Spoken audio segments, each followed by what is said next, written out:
स्वागत है आप सभी का हमारे चैनल एजुकेशनल रिसर्च पर। और आज हम क्लास 12 हिंदी कोर महत्वपूर्ण प्रश्नों को हल करने जा रहे हैं, जो कि हमारे एग्जाम के लिए काफ़ी मददगार साबित होने वाला है। क्वेश्चन नंबर 1 कह रहा है, भक्तिन अपना वास्तविक नाम लोगों से क्यों छुपाते थे? भक्तिन को यह नाम किसने और क्यों दिया होगा?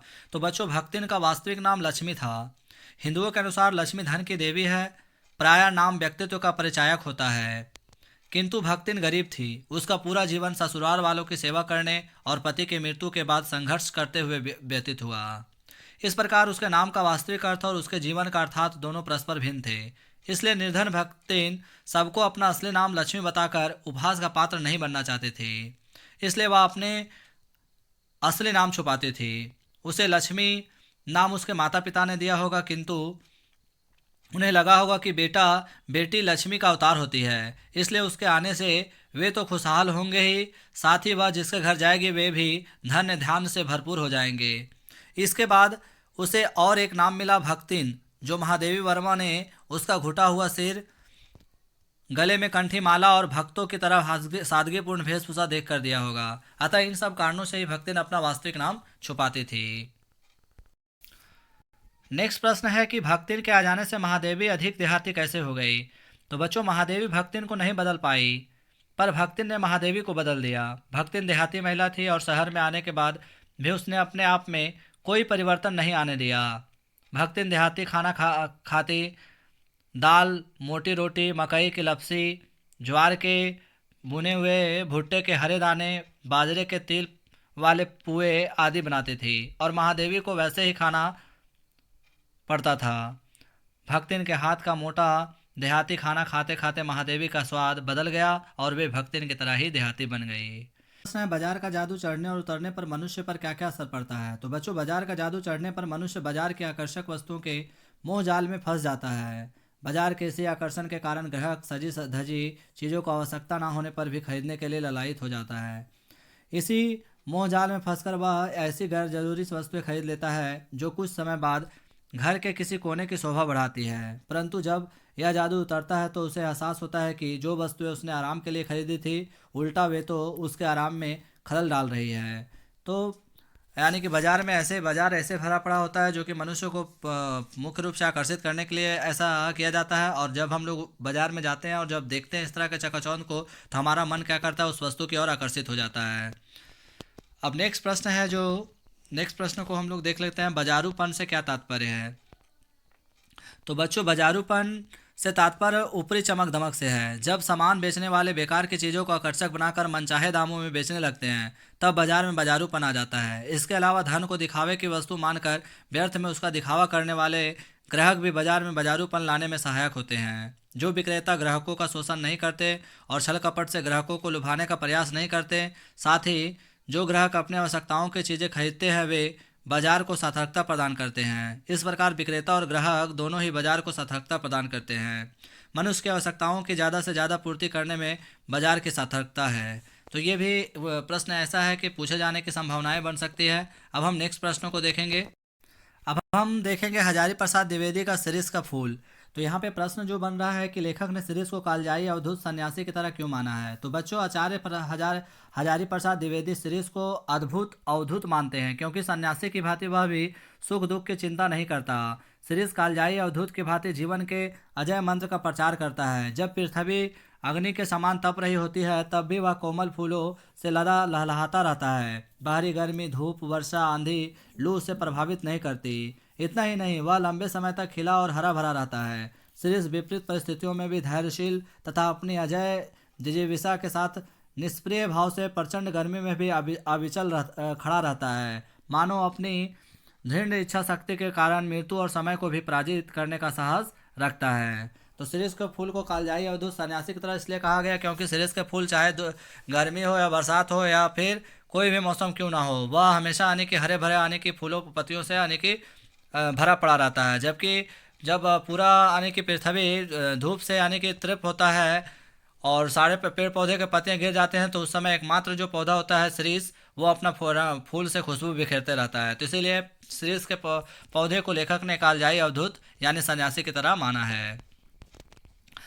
अब है नेक्स्ट कह रहा है, हृदय की कोमलता को बचाने के लिए व्यवहार की कठोरता भी कभी कभी जरूरी होती है। प्रस्तुत पाठ के आधार पर स्पष्ट करें। तो मनुष्य को हृदय की कोमलता को बचाने के लिए बाहरी तौर पर कठोर बनना पड़ता है ताकि वे विपरीत परिस्थितियों का सामना कर पाएं और कठोर निर्णय ले सके। जिस प्रकार सरिस का वृक्ष अपनी सरसता को बचाने के लिए बाहर से कठोर हो जाता है ताकि वह भीषण गर्मी लू को सहन कर पाए, इसी प्रकार इसके फलों का आवरण भी ऊपर से कठोर और सख्त होता है ताकि उसकी सरसता भीतर सुरक्षित रह सके। तो ये हमारा इससे जो महत्वपूर्ण प्रश्न बनने वाला था हमने इसको भी हल कर लिया। अब हम नेक्स्ट प्रश्न को देखेंगे।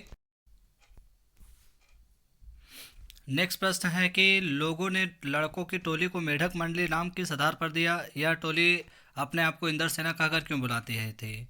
तो अनावृष्टि होने पर यानी कि अकाल होने पर, बारिश ना होने पर गांव के किशोर बच्चे टोली बनाकर गली गली घूमकर लोगों से पानी मांगते थे। जब उन पर लोग पानी डालते तब वे प्रसन्नतापूर्वक पानी से सराबोर होकर धूल धूल मिट्टी में लोट पोट जाते थे। गांव के कुछ लोगों को लड़कों का नंगा धड़ंग होकर कीचड़ में लथपथ होना बुरा लगता था। वे इसे ग्वारापन और अंधविश्वास समझते थे, इसलिए उन्होंने लड़कों की ऐसी टोली को मेढक मंडली नाम दिया था। जबकि बच्चों का ऐसा मानना था कि वे इंद्र की सेना के सैनिक हैं और उसी के लिए वे लोगों से पानी का दान मांगते हैं, अतः वे स्वयं को इंद्र सेना के नाम से पुकारते थे। तो ये भी प्रश्न इंपॉर्टेंट बन सकता है। नेक्स्ट प्रश्न कह रहा है कि जीजी ने इंद्र सेना पर पानी फेंके जाने के को किस तरह सही ठहराया? तो इस पर हम VVI ले लेते हैं। वेरी वेरी इंपॉर्टेंट प्रश्न है ये। तो जीजी ने इंद्र सेना पर पानी फेंके जाने को निम्न तर्कों द्वारा सही ठहराया। त्याग और दान की महानता, यानी ऋषि मुनियों ने दान को सबसे ऊंचा स्थान दिया है। जो चीज़ अपने पास भी कम है और अपनी आवश्यकता को भूलकर वह चीज़ दूसरों को दान कर देना ही त्याग है। कुछ पाने के लिए कुछ देना पड़ता है, अतः देवता से भी कुछ मांगने के पहले उन्हें कुछ दान भी करना पड़ता है। इंद्रदेव को जल का अर्घ्य चढ़ाना, यानी इंद्र सेना पर पानी फेंकना पानी की बर्बादी नहीं बल्कि इंद्रदेव को जल का अर्घ चढ़ाना है ताकि वे प्रसन्न होकर धरती को तृप्त करेंगे, यानी कि वर्षा से विभोर करेंगे। पानी की बुआई करना, जिस प्रकार किसान फसल उगाने के लिए जमीन पर अपने सबसे अच्छे बीजों का दान कर बुआई करता है, वैसे ही पानी वाले बादलों की फसल पाने के लिए इंद्र सेना पर पानी डालकर पानी की बुआई की जाती है। आगे का प्रश्न कह रहा है कि पानी दे गुड़धानी दे मेघों से पानी के साथ साथ गुड़धानी की मांग क्यों की जा रही है? तो बच्चों, गुड़धानी अनाज और गुड़ के मिश्रण को कहते हैं। यहाँ पर गुड़धानी से तात्पर्य अच्छी फसल से है। हमारी अर्थव्यवस्था कृषि पर आधारित है, इसी कारण जब अच्छी वर्षा होगी तभी अच्छा फसल होगा, इसलिए पानी के साथ गुड़धानी की मांग की जा रही है। यहाँ गुड़धानी प्रसन्नता और खुशहाली का प्रतीक है। अब हम नेक्स्ट प्रश्न। अब है ढोलक लुट्टन पहलवान। तो लुट्टन पहलवान से जो इम्पोर्टेंट प्रश्न बन सकता है वो है, गांव में महामारी फैलने और अपने बेटे के देहात के बावजूद लुट्टन पहलवान ढोल क्यों बजाता रहा? तो गांव में महामारी और सूखे के कारण निराशाजनक माहौल तथा मृत्यु का सन्नाटा छाया हुआ था। इसी प्रकार का सन्नाटा पहलवान के मन में अपने बेटों की मृत्यु के कारण छाया था।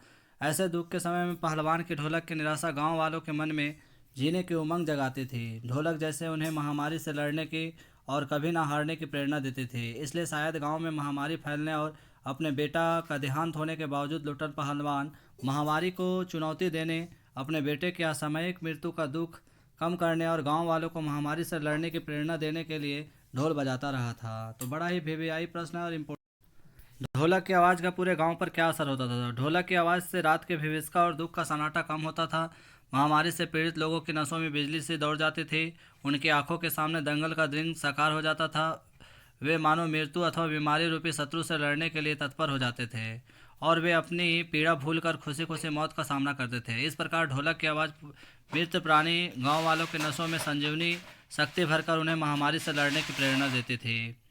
नेक्स्ट प्रश्न है, महामारी फैलने के बाद गांव में सूर्योदय और सूर्यास्त के दृश्य में क्या अंतर होता था? तो महामारी फैलने के बाद गांव में सूर्योदय और सूर्यास्त के दृश्य में बड़ा अंतर होता था।